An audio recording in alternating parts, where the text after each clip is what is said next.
समस्तैरनन्तपर्यायै दर्पणतलैव सकला प्रतिफलति पदार्थमालिका यत्र परमागमस्य बीजं निषेद्धजात्यन्धसिन्धुर्विधानं सकलनयविलसितानां विरोधमथनं नमाम्यनेकान्तम् विरोधमथनं नमाम्यनेकान्तम्।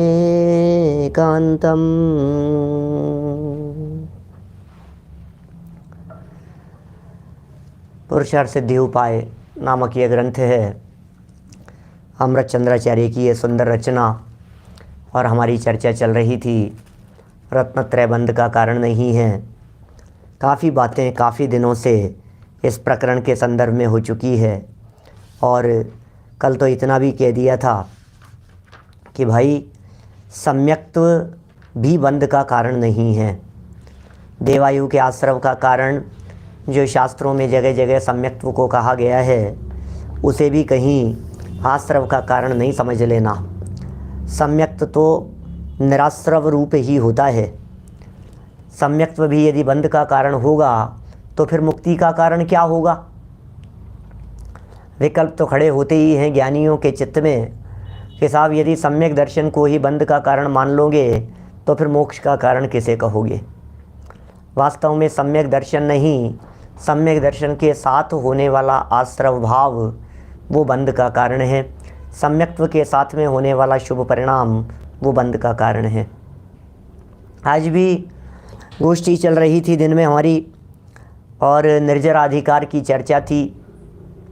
हम आपको बताएं, ज्ञानवंत के भोग निर्जरा हेतु है। समय सार का प्रकरण है निर्जराधिकार का।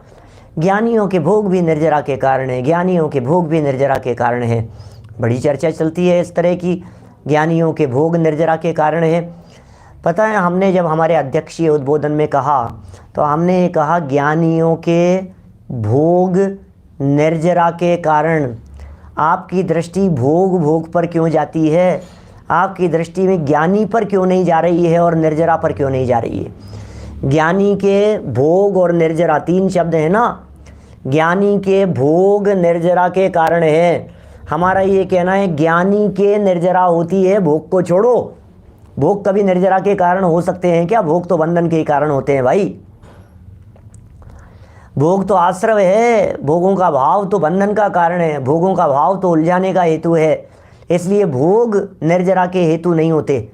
कि साहब लिखा तो है, अरे भाई भोग के काल में भी ज्ञान और वैराग्य की शक्ति वो निर्जरा का कारण बन जाती है।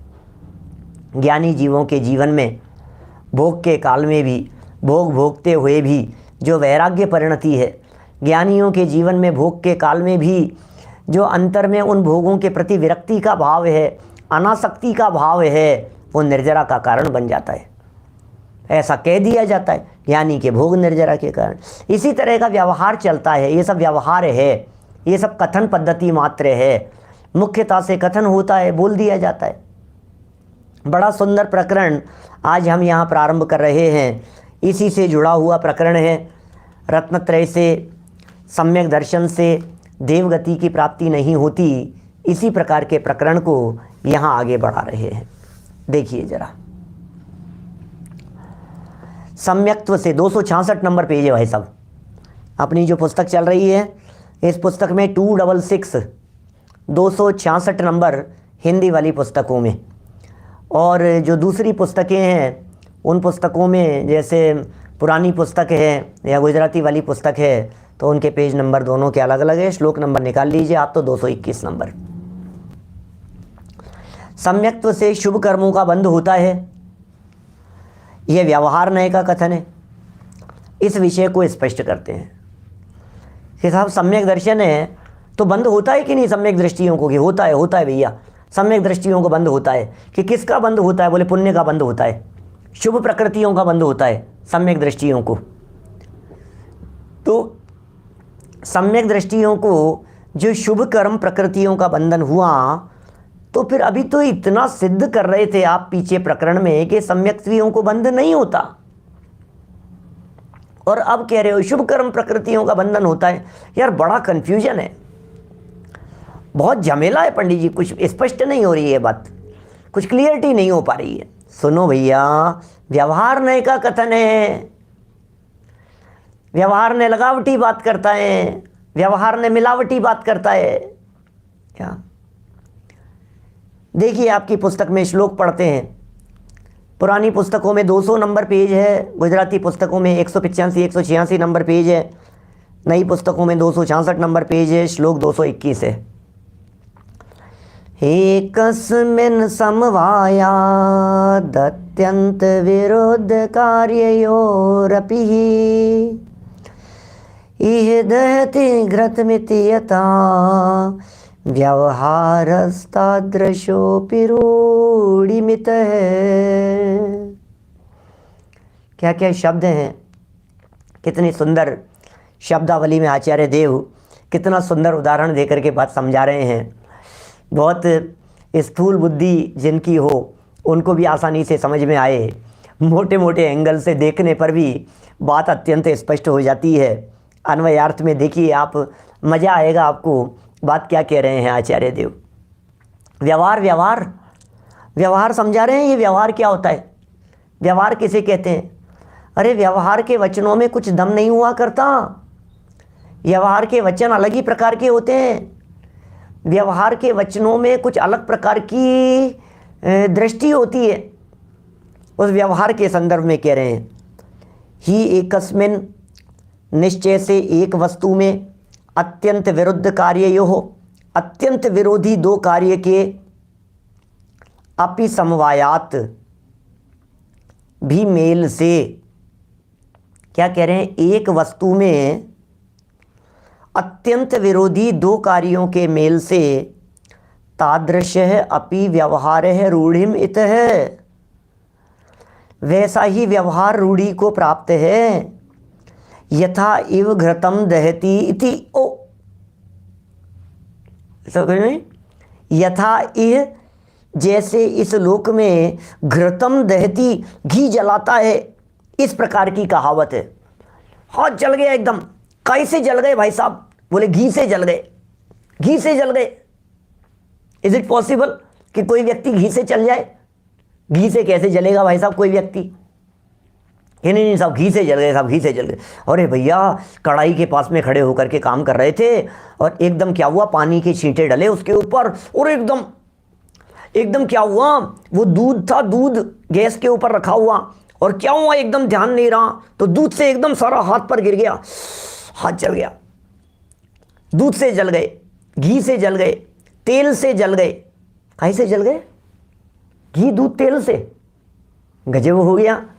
हमने तो ये सुना है, अच्छा जल गए क्या, एक काम करो घी लगा लो। क्या क्या सुना है हमने? जले हुए पर घी लगा लेने से वो जले हुए का दर्द दूर हो जाता है। तो घी लगाने से जला हुआ ठीक होता है या घी से जलता है? क्या करें भाई साहब, क्या कहना है आपको? घी से जलता है या घी से जला हुआ ठीक होता है?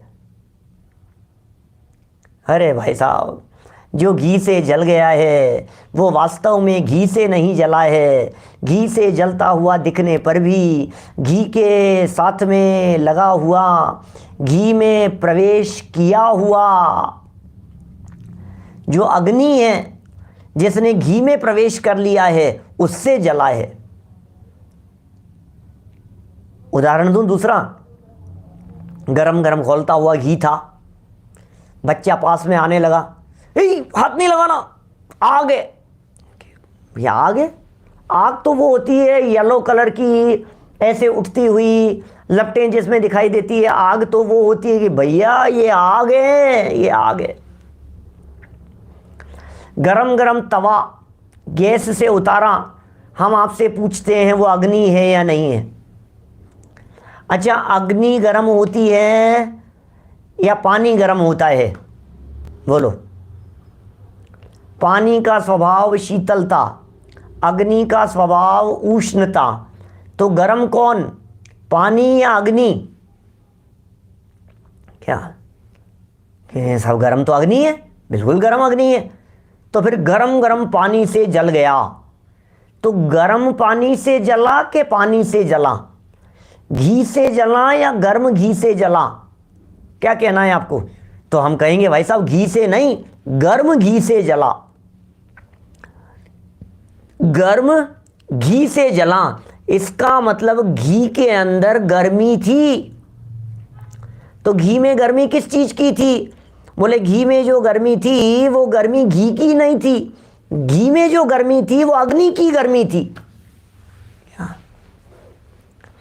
इसलिए कहने में ये कहा जाता है कि घी से जल गया, घी से जल गया, जला तो अग्नि से है। ये बात यहां कह रहे हैं, व्यवहार में कहावत है ऐसी भाई साहब, ऐसा कहने की भाषा है, और इस कहने की भाषा को व्यवहार नहीं कहा जाता है। ये व्यवहार नहीं है, कुछ भी कह सकता है, व्यवहार नहीं के कहने का कुछ भरोसा नहीं है। व्यवहार तो व्यवहार है? कितनी सुंदर बात कह दी है।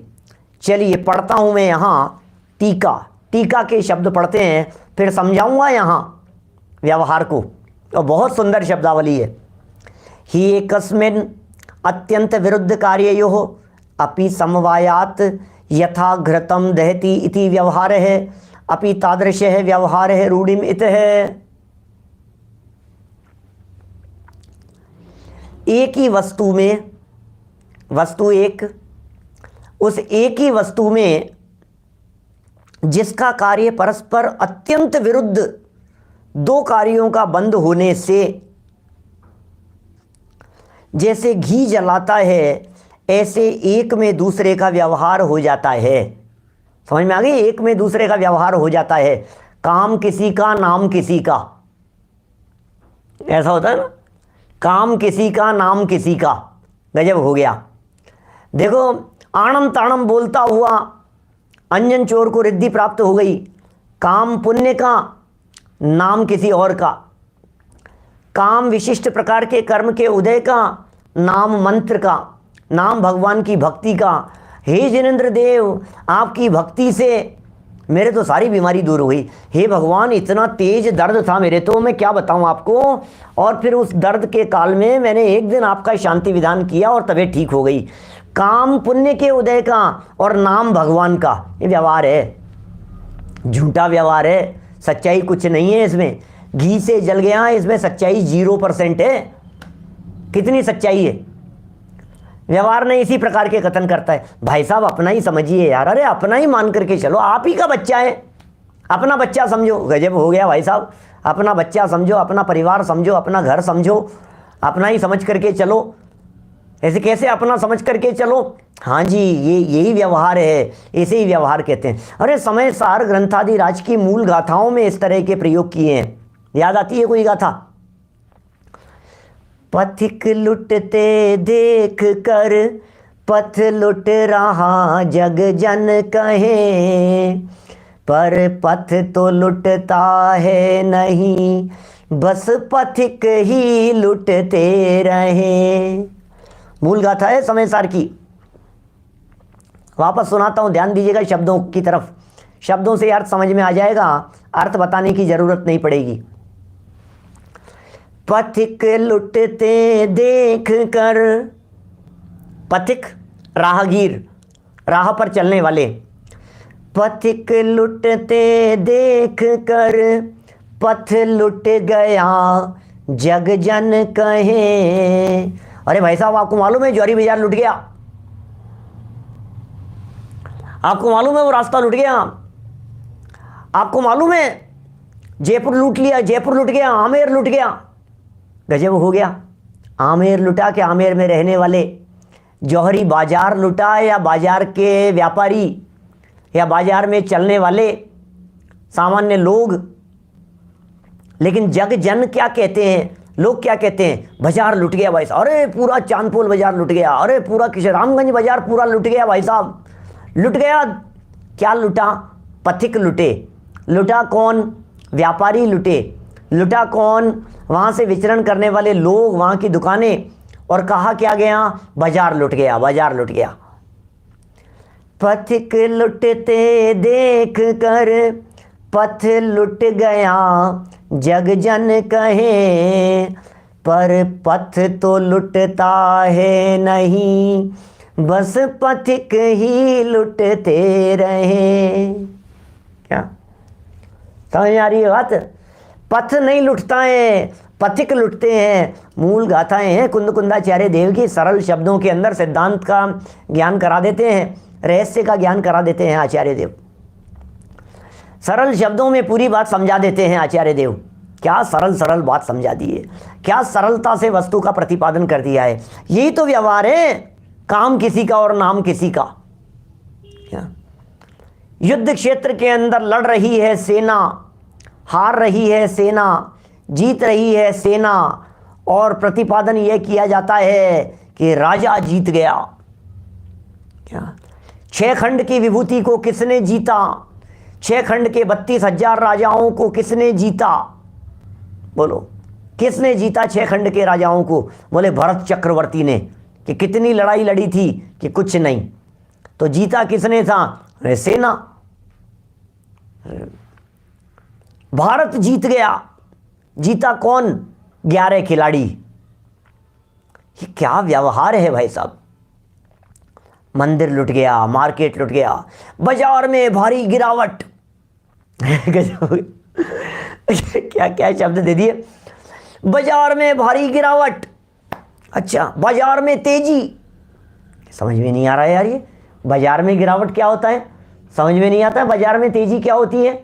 बाजार में तेजी क्या है? बाजार में गिरावट क्या है? अरे बाजार में नहीं है, माल के दाम में है। लेकिन दाम में गिरावट और दाम में तेजी देखी जाने पर बाजार में गिरावट और बाजार में तेजी कह दी जाती है। क्या खत्म हो गया, बर्बाद हो गया, लुट गया, ऐसे ऐसे शब्द। कौन? व्यापारी लुट गया। सच में तो व्यापारी नहीं लुटा है, धन लुटा है। क्या लेकर के गए? व्यापारी तो वहां का वहां खड़ा हुआ है। बोलो व्यापारी में क्या लुटा? क्या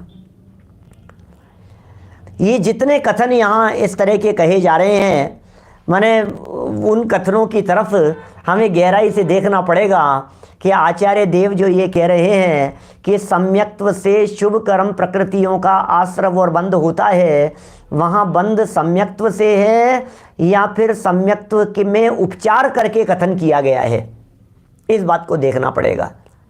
व्यवहार के कथनों में सच्चाई कितनी होती है?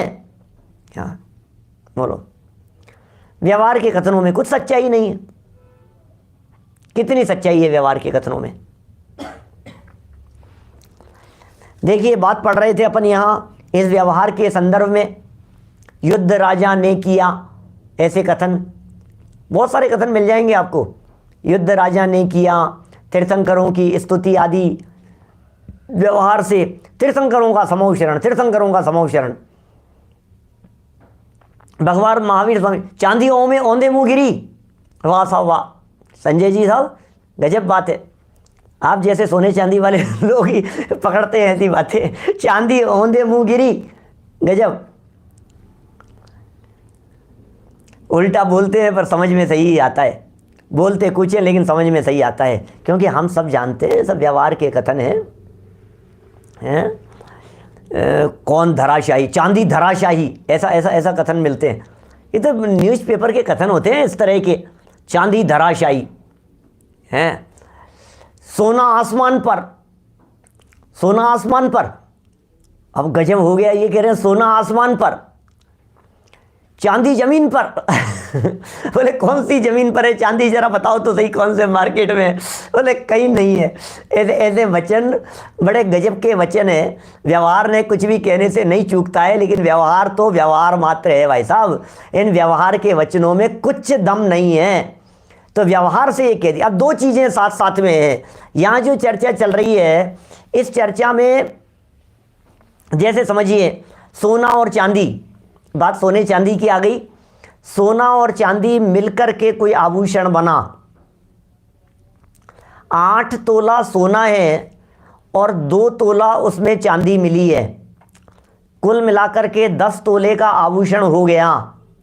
तो आप क्या कहेंगे? 8 तोला सोने का है, क्या बोलेंगे आप? बोलो हैं? ये कड़े जो हैं सोने के हैं या चांदी के हैं, आप क्या बोलेंगे? बोले सोने के हैं। बोले कितना तोले का है? बोले 10 तोले का। तो 10 तोला सोना है क्या उसमें? 8 तोला सोना होते हुए भी, 2 तोले चांदी की मिलावट होते हुए भी वो 10 तोले का गोल्ड का आभूषण कहलाता है। क्यों? क्योंकि सोने के संयोग से चांदी को भी सोने की कह दिया जाता है। तो शुभ भावों के निमित्त से बंधने वाली जो कर्म प्रकृतियां थी, शुभ भावों के निमित्त से जो कर्म प्रकृतियों का आश्रव हुआ, शुभ भावों के निमित्त से जो पुण्य कर्म प्रकृतियों का आश्रव हुआ, बोले ये जो शुभ भाव थे हुआ तो इनसे है, लेकिन साथ में सम्यक दर्शन था, तो सम्यक दर्शन पर इस प्रकार का उपचार आ गया कि सम्यक्त्व से शुभ कर्म प्रकृतियों का बंध हो जाता है। व्यवहार कथन है, ये व्यवहार समझा रहे हैं यहाँ। देखिए आप क्या कह रहे हैं, 266 नंबर पेज पर अन्वयार्थ पढ़ लिया, टीका पढ़ रहे हैं अपन। हिंदी देखिए टीका की। एक ही वस्तु में जिनका कार्य परस्पर अत्यंत विरुद्ध, 2 कार्यों का बंध होने से जैसे घी जलाता है, ऐसे एक में दूसरे का व्यवहार हो जाता है। काम किसी और का, नाम किसी और का, ऐसा ही है। उसी प्रकार यहां भी व्यवहार प्रसिद्ध हो गया है कि सम्यक्त्व से शुभ प्रकृतियों का बंध होता है। व्यवहार कथन है वैसा प्रसिद्ध हो गया है, दुनिया यही समझने लग गई है सम्यक्त्व से होता। अरे भैया आपको पता है क्या? और हम भी समझाते समय ऐसा ही समझाएंगे। अरे पंडित जी क्या रत्नत्रय की बातें करते हो? अरे कुछ ऐसा काम करो कि चक्रवर्ती बन जावे, और चक्रवर्ती बन जाए तो आपको पता है 14 रत्न 9 निधियां। हाँ, एक एक रत्न इतना गजब का, 9 निधियां, 14 रत्न, एक एक रत्न। क्या बताऊं मैं आपको उन रत्नों की कीमत, रत्नों की वैल्यू, रत्नों की महिमा। ऐसे गजब की रत्नों की महिमा है कि एक एक रत्न की रक्षा करने वाला स्वर्ग का 1,000 देव होता है। बोलो क्या गजब रत्न है भाई साहब। एक रत्न की रक्षा करने वाले स्वर्ग के 1,000 देव, गजब है। फिर हम पता है समझाते हुए क्या कहते हैं कि सुनो, तुम 14 रत्नों की बात कर रहे हो, ये 14 रत्न वाली संपदा और वैभव उसी को प्राप्त होता है जिसके पास में सम्यक दर्शन रूपी रत्न होता है। चक्रवर्ती के 14 रत्न प्राप्त करने के लिए, चक्रवर्ती की संपदा प्राप्त करने के लिए आपको क्या क्वालिफिकेशन चाहिए, क्या एलिजिबिलिटी चाहिए आपको? तो हम कहेंगे सम्यक दर्शन होना चाहिए। बिना सम्यक दर्शन के न चक्रवर्ती पद मिलता है, न नारायण प्रतिनारायण मिलते हैं, न इंद्रादि पदों की प्राप्ति होती है, न तीर्थंकर जैसे पदों की प्राप्ति होती है। सम्यक दर्शन एक ऐसा रत्न है जिसके होने पर ही सब कुछ मिलता है। साथ में प्रसिद्ध हो गया, लेकिन फिर भी इसलिए ये प्रसिद्ध हो गया, सम्यक्त्व से मिलता है। अभी देखो कथन क्या किया, सम्यक दृष्टियों को ही ये पद मिलते हैं। बात क्या है? सम्यक दृष्टियों को ही ये पद मिलते हैं, लेकिन सम्यक्त्व से नहीं मिलते। क्या ध्यान रखना है? सम्यक्त्व उसका कारण नहीं है, सम्यक दर्शन कारण नहीं है। ये बारीक बात समझने योग्य है। चलिए यहाँ इसी बात को थोड़ा सा और अच्छे से समझा रहे हैं। देखिए क्या लिखते हैं, परस्पर विरुद्ध हैं ऐसे ज्ञान भाव और राग भाव के समवाय अर्थात मिलाप से जो कर्मों का बंध होता है वह इस तरह जानना चाहिए। भैया 2 तरह के भाव थे, एक ज्ञान भाव था, एक राग भाव था। ज्ञान भाव और राग भाव इन दोनों का हुआ समवाय।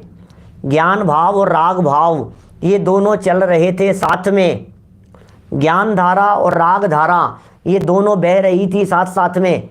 इन दोनों के बहते हुए जैसे समझ लीजिए डोसा खाते खाते मुंह जल गया, गरम गरम खाया, तो बताओ डोसे से जला कि अग्नि से जला? जला तो अग्नि से, तकलीफ किस चीज़ की है? हमें जब तक ये भेद विज्ञान नहीं होगा, जब तक हमें दोनों भिन्न भिन्न भाषित नहीं होंगे, दोनों स्वतंत्र जब तक भाषित नहीं होंगे, तब तक हमारे को रहस्य समझ में नहीं आएगा। ये समझा रहे हैं। जैसे उदाहरण दे रहे हैं, नीचे उदाहरण पढ़ता हूँ। जैसे अग्नि के संयोग से उष्ण हुए घृत, अग्नि का संयोग, नीचे लगी है आग, क्या अग्नि जल रही है और अग्नि के ऊपर रखा हुआ है घी, तो अग्नि के संयोग से गर्म हो गए घी के द्वारा कोई पुरुष जल गया भाई साहब, कोई पुरुष आदमी। यद्यपि वहाँ जलाने का स्वभाव घी का नहीं है, घी का स्वभाव जलाने का थोड़ी नहीं, अग्नि का ही है, परंतु फिर भी उन दोनों के संयोग से लोक में ऐसा कहा जाता है, घृत ने शरीर को जला दिया। लोक में ऐसा कहा जाता है। आचार्य देव कहाँ से उदाहरण लेकर के आते हैं, कितनी सूक्ष्म दृष्टि में बैठ करके आचार्य देव बात करते हैं। घी ने जला दिया भैया, घी ने जला दिया, घी से जल गया। यही कथन लगता है हमारे को, अरे जल गया, अरे मर गया। कैसे जल गया, कैसे मर गया? गरम गरम पकौड़ी मुंह में रखी और एकदम क्या हुआ, कैसे जल गया, कैसे जला है बतलाओ? मिर्च, अग्नि, उष्णता, गरम पना, जलाने का काम किसी और का है, तेजी का काम किसी और का है। तेज लगी है मिर्च, बोलता है पकौड़ी की तेजी है, हुआ है किसी और से। ऐसा कहता है शरीर तप रहा है। कैसे तप रहा है भाई साहब आपका शरीर, बतलाना जरा। शरीर तप रहा है भाई साहब, अरे आग लग रही है, शरीर में आग लग रही है, उबल रहा है शरीर। ऐसा कोई व्यक्ति, जैसे बहुत तेज बुखार हो ना किसी व्यक्ति के, तो किसी व्यक्ति ने एकदम आकर के पकड़ा, अरे यार भाई साहब उबल रहा है शरीर, इतना गर्म। मैं आपसे पूछता हूं, शरीर उबल रहा है कि बुखार? वो जो गर्म पना है, ये गर्म शरीर का है कि बुखार का है? सुनो, हमारे जो डॉक्टर होते हैं ना, बहुत सारे डॉक्टर साहब होंगे आप लोगों में सामने, आप सब जानते हैं इस बात को। भेद विज्ञान करते हैं आप, और भेद विज्ञान करते हुए आप क्या कहते हैं, ये ले लेना ये दवाई जाएगी अंदर, शरीर से अंदर जाएगी, और ये दवाई शरीर से अंदर जाने पर क्या काम करेगी? बुखार और शरीर, इन दोनों के बीच में प्रज्ञा छेनी का काम करेगी। क्या समझ में आ रही है बात? प्रज्ञा छेनी काम करती है ना, बारीक छेनी। जॉइंट कहाँ है? बुखार और शरीर और शरीर की उष्णता, गर्मी, इन दोनों में जॉइंट कौन सी जगह पर है? दवाई ने जाकर उस जॉइंट पर चोट मारी और बुखार निकल गया और शरीर ज्यों का त्यों रह गया। शरीर ज्यों का त्यों क्यों रह गया? क्योंकि शरीर गर्म था ही नहीं। यदि शरीर गर्म हो गया होता तो गर्मीपन के साथ साथ शरीर भी चला जाता, लेकिन शरीर गर्म नहीं हुआ। करो भेद विज्ञान। जनवाणी क्या कह रही है? ये जनवाणी बता रही है यहाँ, ये कह रही है यद्यपि जलाने का स्वभाव घृत का नहीं है, अग्नि का ही है, परंतु फिर भी दोनों के संयोग से लोक में ऐसा कहा जाता है, घी ने शरीर को जला दिया, ऐसा कहा जाता है। लोग कहते हैं घी ने शरीर को जला दिया। लोग कहते हैं अच्छा सोने ने कान काट दिए, अच्छा इसने ऐसा कर दिया, अच्छा इसने ऐसा कर दिया, इसकी वजह से ऐसा हो गया। अरे भाई हुआ किसकी वजह से है, कह रहा किसकी वजह से है, इस बात को समझ एक बार गहराई से। दो वस्तुओं के एक साथ होने से निमित्त नैमित्तिक संबंध तो कहा जा सकता है, कारण कार्य संबंध नहीं कहा जा सकता है।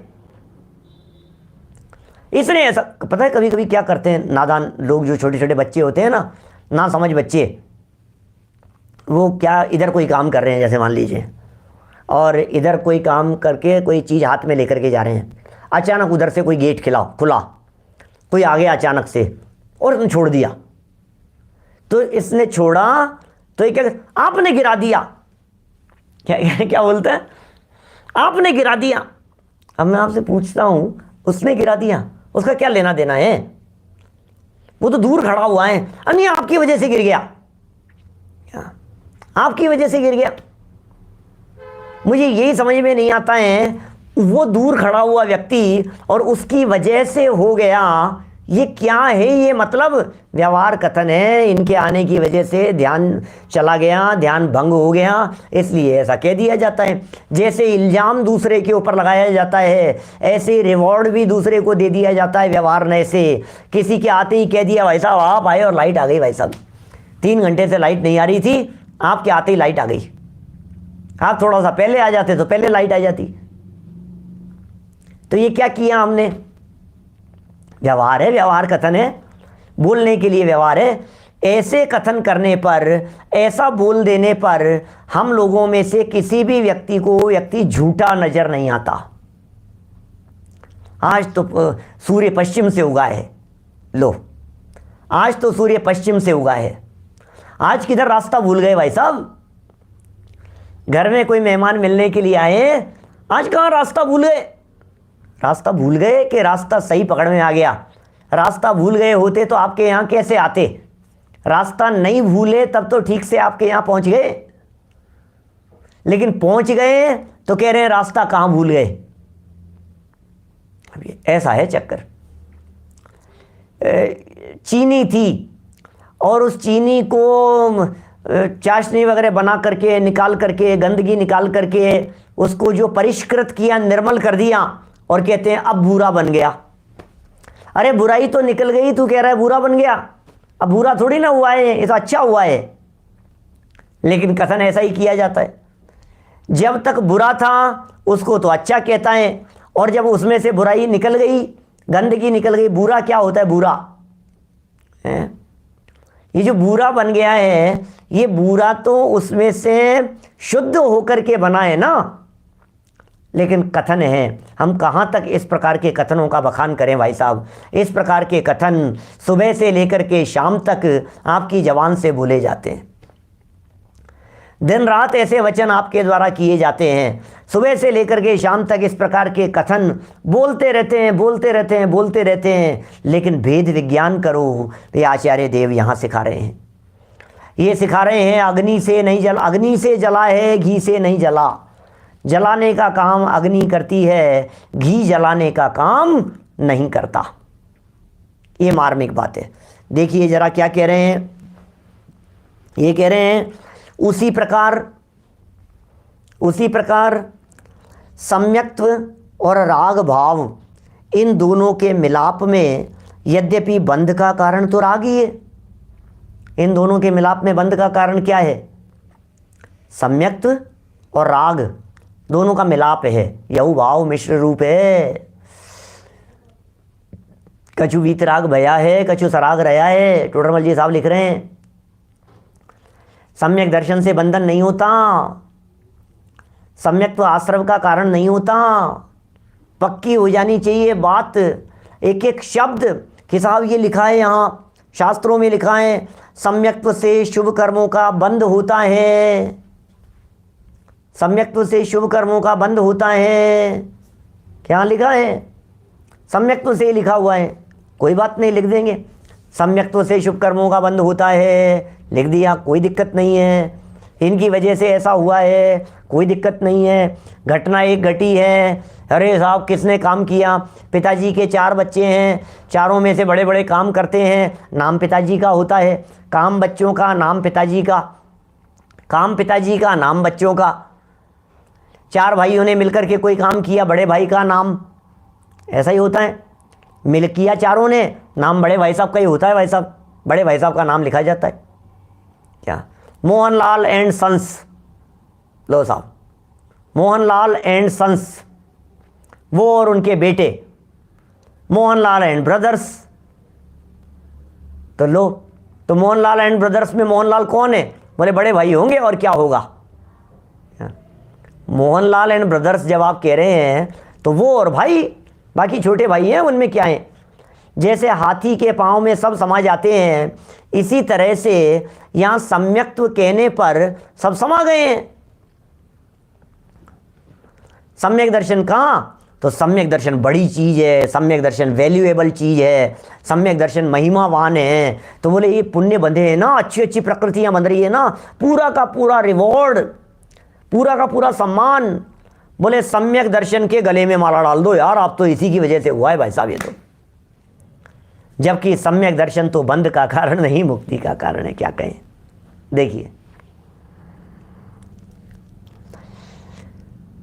उसी प्रकार सम्यक्त्व और राग भाव, इन दोनों के मिलाप में यद्यपि बंध का कारण तो राग ही है, सम्यक्त्व नहीं, फिर भी ऐसा होने पर भी व्यवहार रूढ़ी से यही प्रसिद्ध है, व्यवहार रूढ़ी से यही प्रसिद्ध है कि रत्नत्रय, इंद्र, अहमिंद्रादि शुभ बंध का कारण है।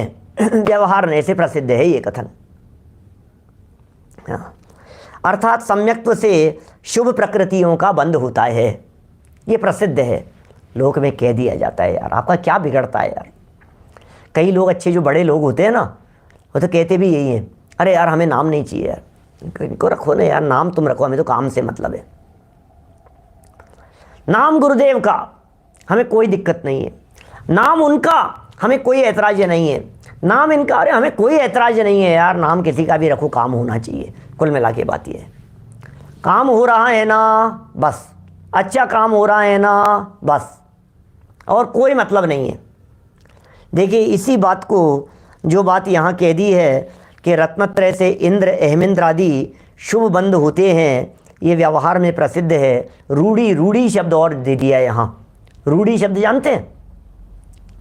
रूढ़ी का मतलब कोई बात किसी अर्थ में फेमस हो गई है, बस ये फेमस हो गए हैं इसलिए। पर इसको गुडविल भी कहते हैं। गुडविल क्या चीज़ होती है दुनिया में? क्या आप बाजार में पैसा बटोरने जाओ और आपके नाम से जितना पैसा मिल जाए उतनी आपकी गुडविल, साख कहते हैं हिंदी में, साख। फर्म की साख होती है, व्यापार में हमारी साख होती है, धाक होती है। 2 करोड़ रुपया हमने उधार उठा लिया समाज में। कैसे उठा लिया? बोले इनकी इतनी गुडविल है, इनकी इतनी वो है। तो ये कह रहे हैं यहाँ सम्यक्त्व की इतनी वो है, ख्याति है, प्रसिद्धि है, कीमत है, प्रचलन है, और वो उसका नाम उठाते हैं। अपन लोग क्या करते हैं, दुकानों में भी नाम की कीमत होती है भाई साहब। जैसे मान लीजिए श्यामलाल एंड ब्रदर्स दुकान चलती थी, श्यामलाल एंड सन्स ऐसा मान लो, देवेंद्र एंड सन्स ऐसी दुकान चलती थी। अब खूब फेमस हो गई Devendra and sons, Devendra and sons, Devendra and sons, ऐसी चलती थी दुकान। देवेंद्र पिताजी का नाम था, बच्चे संभालते थे सब। अब देवेंद्र जी यदि नहीं रहे मान लीजिए, और बच्चों को व्यापार करना है, अब 4 बच्चे हैं तो क्या करेंगे? अब एक दुकान में तो चलेगा नहीं, तो दुकान तोड़नी पड़ेगी, हैं? दूसरा कहेगा कि मैं 2 दुकान छोड़ करके नई दुकान खोल रहा हूँ, तो ठीक है। लेकिन अब ये जो देवेंद्र एंड सन्स का जो नाम चल रहा है, बोले ये कौन रखेगा? ये बताओ। क्योंकि इस नाम की कीमत बहुत है, ये नाम कौन रखे? ये नाम यदि तुम रखोगे तो 25 लाख रुपए तुम्हारे को कम मिलेंगे। बोलो, हो तैयार? हम नाम छोड़ते हैं तुम्हारे। दुनिया में देखते हैं इस तरह के सारे काम, घटनाक्रम ऐसे घटते हुए। ये यही कह रहे हैं भाई साहब, सम्यक दर्शन के अर्थ में रूढ़ हो गया है, वो रूढ़ी से चला आ रहा है, वो नाम फेमस हो गया है, वो प्रसिद्ध हो गया है, वो ब्रांड बन गया है। क्या? वो ब्रांडेड हो गया है वो सम्यक दर्शन। अभी किस किस पुण्य की बात करें? अच्छा एक बात बतलाओ, यदि अभी सम्यक दर्शन की बात नहीं करें क्या, तो फिर एक एक का पुण्य बताना पड़ेगा। तीर्थंकर प्रकृति का पुण्य कौन सा वाला होगा, फिर कौन सा वाला शुभ भाव, फिर कितने अंशों में शुभ भाव किया था, फिर वो पूजन करने वाला था कि व्रत करने वाला था, उपवास करने वाला शुभ भाव था, कैसे पकड़ेंगे बतलाओ उसको? उस शुभ भाव को क्या नाम देवें? तो बोले एक नाम दे दिया, सम्यक दर्शन के साथ वाला जो भी हो, चिंता मत करो, सम्यक दर्शन के साथ वाला। वो मिनिस्टर साहब अपने यहाँ आ रहे हैं, उनके यहाँ ये इतनी पेटी पहुँचानी है, तो मिनिस्टर साहब को पकड़ा, यार उनके हाथ में मत पकड़ाना मिनिस्टर साहब के, तो किसको देना? कि उनके कोई साथ वाला हो ना तो उनके साथ वाले को पकड़ा देना। समझ में आ रही है बात? तो क्या किया, मिनिस्टर साहब को नहीं, उनके साथ वाले को दिया, उनका नाम है, जिसको दिया है उसका नहीं है, जिसके नाम से कहा जा रहा है उसका नहीं है उसके साथ वाले का। तो सम्यक दर्शन के नाम पर तिलक किया जा रहा है सारी पुण्य प्रकृतियों के लिए, लेकिन इसमें सम्यक दर्शन का कुछ भी नहीं है, कोई रोल नहीं है सम्यक दर्शन का, इसके साथ वाला, बस ऐसा समझ लीजिए। बोले किसको देना है? बोले वहाँ एक रेड शर्ट पहन करके आएगा, उसको दे देना। अब बताओ उसमें रेड शर्ट का क्या लेना देना है? वो धोती कुर्ते वाले हैं ना, उन धोती कुर्ते वाले को ये चिट्ठी दे आना। तो ये धोती कुर्ते का चिट्ठी से क्या लेना देना है? बोलो है? ये जो है ना लक्षणाभास का प्रकरण, अनात्मभूत लक्षण, ये ऐसे ही लक्षण होते हैं, अनात्मभूत लक्षणाभास के ऊपर है हमारी क्लासें, कई लक्षणों के ऊपर लक्षणाभास, बहुत मार्मिक प्रकरण है, सब न्याय के विषय हैं। तो बोले ये क्या हुआ, ये किसी के आपने ये अनात्मभूत लक्षण थे भाई साहब, बाहर देख करके पहचान लिया, शक्ल से, किसी को बाल से, किसी को बोर्ड से, ऐसे ऐसे तक शास्त्रों में उदाहरण दिए हैं इन सब बातों को समझाने के लिए कि वो जो वहाँ, बोले किसके यहाँ से खरीद करके लेकर के आया है ये ख़राब चीज़, बच्चे को भेजा था माल खरीदने के लिए, लेकर के आया है, जा वापस लेकर के आ। किसके यहाँ से लेकर के आया था? दुकान पता है क्या? कि नहीं दुकान तो ध्यान नहीं है, लेकिन बाहर गाय बैठी थी। अब बोलो क्या करे? न्याय शास्त्रों में दिए ऐसे उदाहरण। तो बोले गाय बैठी थी, जा उस दुकान पे वापस लेकर के आ। अब ये वापस पहुंचा, तब तक गाय उठ करके दूसरे दुकान के बाहर बैठ गई। अब क्या करें? अब उससे जाकर के झगड़ने लगे, नहीं मैं तो आप ही के यहाँ से ले गया। अरे भैया ये जो लक्षण है ये अनात्मभूत लक्षण है, गलत कर रहे हो आप। यहाँ आप जो यहाँ सम्यक दर्शन को कारण कह रहे हो, ये सम्यक दर्शन नहीं है। जहाँ सम्यक दर्शन बैठे थे वहीं पर दूसरे बैठे हुए थे। हमारे यहाँ प्रथमानुयोग के अंदर एक उदाहरण और आता है, एक मुनिराज का। वो एक मुनिराज जंगल में बैठे हुए थे और जंगल में आग लग गई। जंगल में आग लग गई तो वो मुनिराज के तप के प्रभाव से वो आग बुझ गई और वो मुनिराज उठ करके चले गए, दूसरे आकर के बैठ गए वहाँ। तो लोगों ने आकर के कहा कि महाराज आप ही से, महाराज आपके प्रभाव से ऐसा हो गया। ये चुप रह गए, कुछ बोले नहीं। ऐसा उदाहरण आता है शास्त्रों में, प्रसिद्ध उदाहरण है इस तरह का। हमारे कहने का मतलब ये है, वो व्यक्ति वहाँ बैठे थे, वहीं दूसरा व्यक्ति आकर के बैठा है। जहाँ सम्यक्त्व बैठा हुआ है उसी जगह पर राग भी बैठा हुआ है। दोनों एक ही जगह पर बैठे हुए देख करके किसी व्यक्ति ने सम्यक्त्व के ऊपर आरोप लगा दिया, इल्जाम लगा दिया, भैया सम्यक दर्शन से बंधा है। सम्यक दर्शन ने कहा यार मैं तो वहीं बैठा था, मेरे बगल में राग बैठा था, उससे बंधा है। असली चीज तो राग है, बंधन का कारण तो राग है, बंधन का कारण तो कषाय हैं।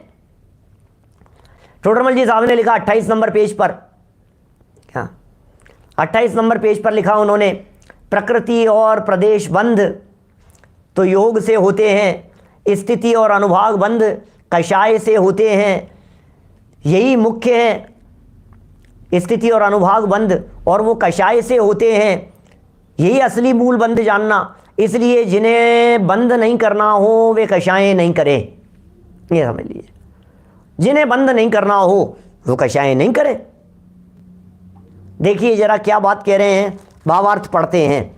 भावार्थ में भी बातें तो वही कही है, पढ़ देता हूँ, समय हमारा लगभग हो गया है। जैसे अग्नि और घृत दोनों का परस्पर विरुद्ध कार्य है, बराबर।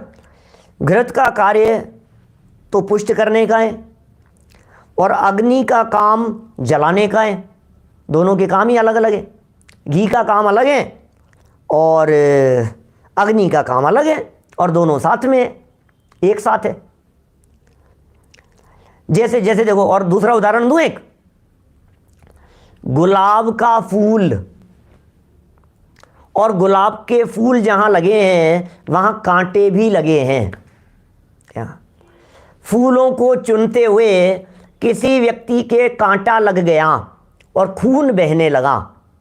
जब खून बहने लगा तो पूछा कि भैया कैसे लग गई, बोले यार ये गुलाब के फूल से, अब बोलो अभी गुलाब के फूल से कहना इसमें कितनी सच्चाई है? भैया गुलाब का फूल तो अत्यंत कोमल होता है, सुकोमल होता है, उससे खरोंच नहीं आती, उससे खून नहीं निकलते, उससे व्यक्ति लहूलुहान नहीं होता। जो लहूलुहान हुआ है वो गुलाब के साथ में रहने वाले कांटे से हुआ है। तो ये जो बंधन हुआ है ये बंधन सम्यक्त्व रूपी गुलाब से नहीं हुआ, सम्यक्त्व रूपी गुलाब के साथ में चलने वाले जो कांटे थे उन कांटों से, राग रूपी जो कांटे हैं, विभाव भाव रूपी जो कांटे हैं, उन कांटों से बंधन हुआ है। इसने क्या समझ लिया? गुलाब बंध का कारण मान लेगा तो सुगंध से वंचित रहेगा, उसकी कोमलता, उसकी सुगंध, उसके आनंद से वंचित रहेगा तू, यदि उसे बुरा समझ लिया तो खून आया है ना, गुलाब से ही आया है, गुलाब से ही आया है। अरे भाई गुलाब से नहीं आया, वहां दो चीजें हैं एक साथ। ख्याल में आ रही है बात? देखो क्या कह रहे हैं, एक का काम पुष्ट करने का है गुलाब का, दूसरे का काम जलाने का है, तड़पाने का है, पीड़ित करने का है कांटों का। घी का काम अलग है और अग्नि का काम अलग है। घी तो जलाता नहीं है, फूल से तो चुभता नहीं है, किंतु ऐसा कहा जाता है कि घी जलाता है, ऐसा कह दिया जाता है। घी ने जला दिया, वैसा घी ने जला दिया, ऐसा कह दिया जाता है। उसी प्रकार क्या सम्यक्त्व का काम कर्म बंद कराने का नहीं है, सम्यक्त्व का काम कर्म बंद कराने का नहीं है। फिर भी आत्मा में सम्यक्त्व और राग भाव दोनों के संबंध से ऐसा कहा जाता है कि सम्यक्त्व से कर्म का बंध होता है। ये कहा जाता है, ऐसा बोल दिया जाता है कि सम्यक्त्व से कर्म का बंध होता है। इसीलिए लोक में व्यवहार भी ऐसा होता है कि सम्यक्त्व से शुभ कर्मों का बंध होता है, ऐसा लोक में व्यवहार होता है। रत्नत्रय से मोक्ष का लाभ होता है, व्यवहार में ऐसा कह दिया जाता है कि सम्यक्त्व से शुभ कर्मों का बंध हुआ, और सच्चाई यह है कि रत्नत्रय से मोक्ष का लाभ होता है। चलिए नीचे के और दो पैराग्राफ हैं, उनको और फटाफट अपन पढ़ देते हैं, कुछ विशेष बात है नहीं, कल बढ़ते हुए फिर आगे बढ़ जाएंगे अपन। विचार करने से ज्ञात होता है कि जलाना घी का लक्षण नहीं है, जलाना घी का लक्षण नहीं है, वह तो अग्नि का ही लक्षण है। किंतु दोनों का परस्पर संयोग हो जाने के कारण यदि यह कह दिया जाए कि अमुक पुरुष घृत से जल गया तो कोई दोष नहीं है भैया। घी से जल गया, अच्छा गर्म घी से जल गया, ध्यान दीजिएगा, गर्म घी से जल गया, इसकी जगह पर हमने शॉर्ट में कह दिया कि घी से जल गया, तो इसमें क्या दिक्कत है बोलो? गर्म शब्द को हमने गौण कर दिया और शॉर्ट में कह दिया घी से जल गया, तो कोई दोष हो गया क्या? गलती थी क्या हमारी? कोई गलती नहीं थी। आखिर उस घी के अंदर अग्नि प्रवेश की थी ना, अग्नि सहे घन घात लोह की संगति पाई, ऐसे कथन है। देखिए उसी प्रकार एक पुरुष में ज्ञान धारा और अज्ञान धारा दोनों एक ही समय में चल रही है। व्यक्ति एक, धाराएं दो एक साथ चल रही है, वहाँ बंध का कारण तो रागादि रूप अज्ञान धारा ही है, ज्ञान धारा बंध का कारण नहीं है। ज्ञान और अज्ञान, ज्ञान धारा अबंध का कारण है, अज्ञान धारा बंध का कारण है। फिर भी दोनों का संयोग होने के कारण सम्यक्त्व को शुभ बंध का कारण कह दिया जाए तो दोष नहीं है। ऐसा व्यवहार इस लोक में प्रसिद्धि को प्राप्त हुआ है। भैया यदि ऐसा कहीं कह दिया जाए, शास्त्र में भी कह दिया जाए, अब हम कह रहे हैं, अमृत चंद्राचार्य बहुत सेफ साइड चल रहे हैं। अमृत चंद्राचार्य ये कह रहे हैं, अब यदि दुनिया में कोई व्यक्ति तुम्हारे को लाकर के ये दिखाए कि देखो यहां लिखा है साफ साफ सम्यक्त्व से देवायु, दुनिया में कोई व्यक्ति तुम्हारे को लाकर के दिखाए कि देखो सम्यक दर्शन से बंध, दुनिया में कोई व्यक्ति लाकर के दिखाएं देखो रत्नत्रय से बंध हुआ है, तो तुम समझ लेना उस वाक्य को पढ़ करके कि जिनागम में कहा गया यह कथन व्यवहार से किया गया कथन है। भैया हम समझ गए, हमें उस कथन से ऐतराज नहीं है, हमें उस वचन से विरोध नहीं है, हमें आगम को झूठा नहीं सिद्ध करना है। आगम तो सत्य है, लेकिन आगम में कहे गए ये वचन व्यवहार से सत्य है, इन्हें परमार्थ नहीं मान लेना। इस तरह है सम्यक्त्व से शुभ कर्मों के बंध के पीछे व्यवहार ने की जो विवक्षा थी, उस विवक्षा को हमने यहाँ पूर्ण किया। अब रत्नत्रय से क्या मिलता है? यदि रत्नत्रय से बंध नहीं होता है, रत्नत्रय से कर्म बंधते नहीं हैं, तो रत्नत्रय से मिलता क्या है पंडित जी, ये बतलाइए। क्योंकि इतने दिनों से यही चल रहा है, रत्नत्रय से बंधन नहीं होता, रत्नत्रय से बंधन नहीं होता, राग से बंधन होता है, रत्नत्रय से बंधन नहीं होता। तो हमें आप ये बतला दो रत्नत्रय से क्या होता है। तो यहाँ इन्होंने आगे बतलाया है, इस चर्चा को हम कल आगे बढ़ाएंगे। अभी की बात को यहीं विराम दे रहे हैं। नए चक्र की कक्षा आज हमारे द्रोणगिरी का कार्यक्रम था, इस वजह से नहीं हुई। अभी 3 दिन का कार्यक्रम हमारे जयपुर वार्षिक उत्सव का कार्यक्रम है, 26, 27, 28। आप सभी लोग अवश्य उस कार्यक्रम का लाभ लेवें। ऑनलाइन भी होगा, जयपुर वासियों के लिए ऑफलाइन भी वो कार्यक्रम हो रहा है। महामस्तकाभिषेक का एक विशेष कार्यक्रम 28 तारीख को होने वाला है, जिसे लाइव भी प्रसारित करेंगे, दिखाएंगे, सब जैसा भी होगा।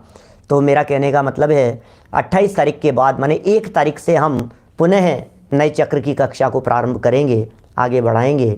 2-3 दिन ये शिविर और आयोजनों के लाभ हैं, उनका लाभ लीजिए। बाकी जो क्षत्र चूड़ामणि है वो यथावत चल रहा है। समय सार पर जो प्रवचन है वो यथावत चल रहे हैं, समय सार नहीं सॉरी, मोक्ष मार्ग प्रकाशक पर बहुत सुंदर प्रकरण चल रहा है। लब्धियों का प्रकरण प्रातःकाल और शाम को जो पुरुषार्थ सिद्धि उपाय है ये भी यथावत चल रहा है, जैसा है वैसा चलता रहेगा। 3 चलेंगे। एक नए चक्र की क्लास को थोड़ा गौण किया है अभी हमने आगामी 3 दिनों के लिए। निर्वाणी स्तुति। निज निधि निज में बताई यह अनंत उपकार है, उसके लिए जिन वाणी माँ को वंदना शत बार है, वंदना शत बार है। 9 बार ओंकार मंत्र।